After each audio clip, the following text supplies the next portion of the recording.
कि जम्मू कश्मीर में गैर कानूनी तौर पर रह रहे रोहिंग्याओं को वापस भेजने का अमल शुरू हो चुका है। जम्मू में रह रहे रोहिंग्याओं को एमएएम स्टेडियम में बुलवाकर उनका बायोमेट्रिक स्कैनिंग किया गया। स्कैनिंग के बाद उनका रिकॉर्ड मेंटेन किया जाएगा, फिर डिपोर्टिंग शुरू कर दी जाएगी।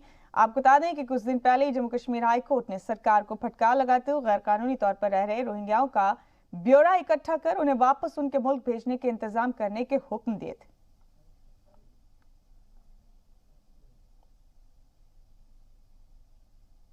हम अरकान का हूँ। आप कहाँ मतलब हिंदुस्तान के रहने वाले हैं? अबे हिंदुस्तान में आया था 6-7 साल हुई है। अरे भी लिया था कहाँ का वही रहा। तो क्या वो आपके साथ का आपका फिंगरप्रिंट लिया गया है? हाँ जी, कोरोना की जांच कराई गई है? हाँ कोरोना की जांच वहाँ करें। पे अधिकारियों ने आपसे क्या बोला है? कुछ बोला नहीं है। तो बस जांच कराई और बोला कि घर हाँ आपसे कोई फॉर्म भरवाया है? हाँ फॉर्म भराया है, फाइल लेको आया है। और कुछ अधिकारियों ने कहा है कुछ नहीं कहा। वापस भेजा जाएगा या इस टाइप की कोई बात कही गई है? उनका मर्जी, भेजा नहीं भेजा हूँ सोच के करेगा ऐसे है। आप कितने आपके परिवार में कितने लोग हैं जो यहाँ पर रह रहे हैं आपके साथ? फैमिली है, परिवार अलग है। फैमिली होती है, परिवार है। परिवार तो उधर ही है, उधर भी है, देश में भी है, दूसरा देश में भी है, इंडिया में भी है, ऐसे ही है। कश्मीर में अवैध रूप से रह रहे रोहिंग्यों को वापस भेजने की कवायद शुरू हो गई है। हम इस समय खड़े हैं जम्मू के एमएएम स्टेडियम के बाहर, जहां पर अंदर भारी पैमाने पर अवैध रूप से जम्मू में रह रहे रोहिंग्यों की स्क्रीनिंग शुरू हो गई है। जैसा कि हमें बताया जा रहा है, इस स्क्रीनिंग के बाद इनको वापस से म्यांमार डिपोर्ट किया जाएगा। इनमें से कई ऐसे हैं जो पिछले 5 से 7 सालों से यहीं जम्मू में बसे हुए हैं। ये कवायद और आग तब पकड़ी है जब हाल ही में कुछ दिन पहले कुछ रोहिंग्यों के पास अवैध कागजात, जिसमें पासपोर्ट और कुछ डॉक्यूमेंट्स मिले थे। जी मीडिया के लिए जम्मू से गौरव द्विवेदी।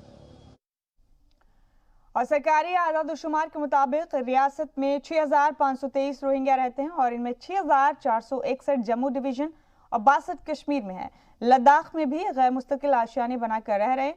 हालांकि माना जा रहा है कि जम्मू कश्मीर में गैर कानूनी तौर पर रहने वाले 13,600 गैर मुल्की शहरी हैं, जिनमें रोहिंग्या और बांग्लादेशी शामिल हैं। रोहिंग्या जम्मू कश्मीर के 5 जिलों जम्मू, सांबा, डोडा, पुंछ और अनंतनाग में ठिकाने बनाकर रह रहे हैं। जम्मू जिले में ही रोहिंग्याओं ने 30 मकामात पर ठिकाने बना रखे हैं। मार्च 2017 में उस वक्त के वजीर दाखिला राजनाथ सिंह ने इनका डेटाबेस तैयार करने को कहा था। अब नए सिरे से इनकी शिनाख्त की जा रही है। ऐसे सभी रोहिंग्याओं को इन ठिकानों से हटाकर वापस भेजा जाएगा। ये फिर आबादी से दूर डिटेंशन सेंटर में रखे जाएंगे। यूटी में डिटेंशन सेंटर बनाने की कवायद भी शुरू हो चुकी है।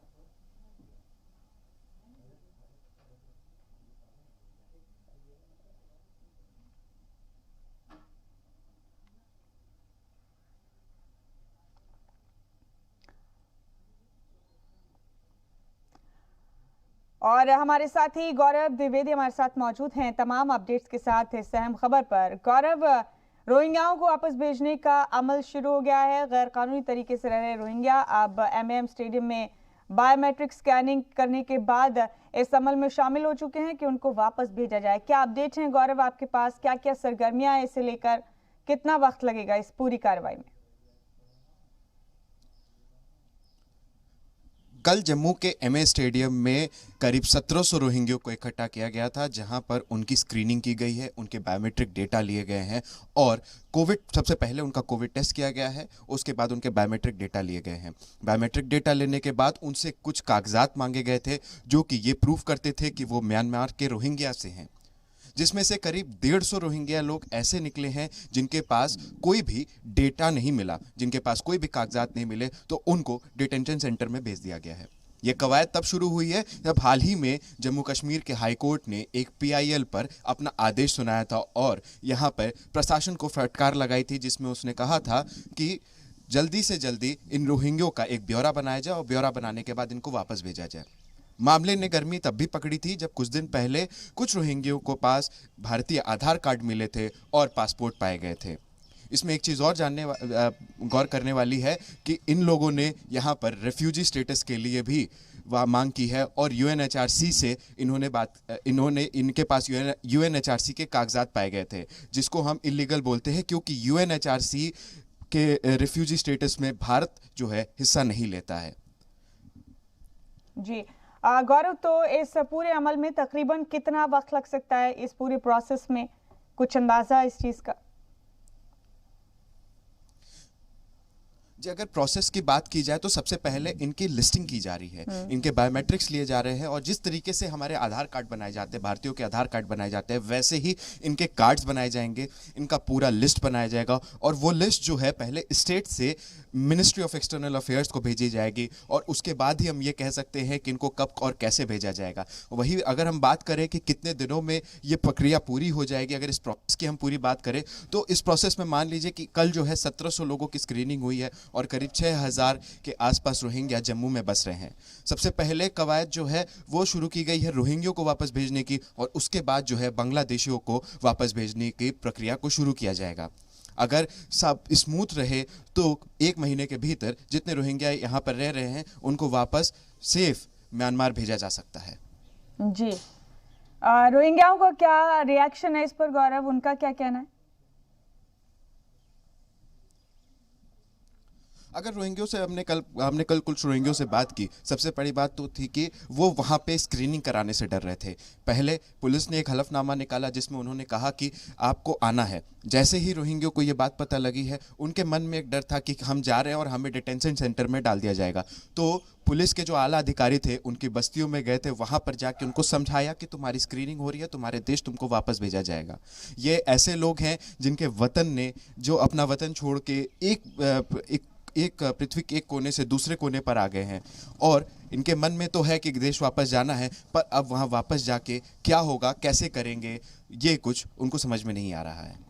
जी, यानी कश्मकश का आलम है, रोहिंग्याओं के बीच में परेशान है, उन्हें लग रहा है कि क्या होगा, कैसे होगा।